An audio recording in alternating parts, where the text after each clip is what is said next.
ఆశించు వాటి కంటే అత్యధికముగా చెయ్యు దేవుడు.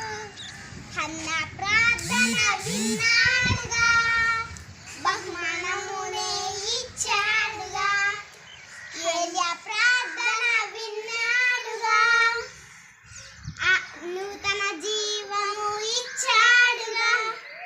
ఏలియా ప్రార్థన విన్నాడుగా, ఆహారమునే పంపాడుగా. ఇచ్చాడుగా, పంపాడుగా.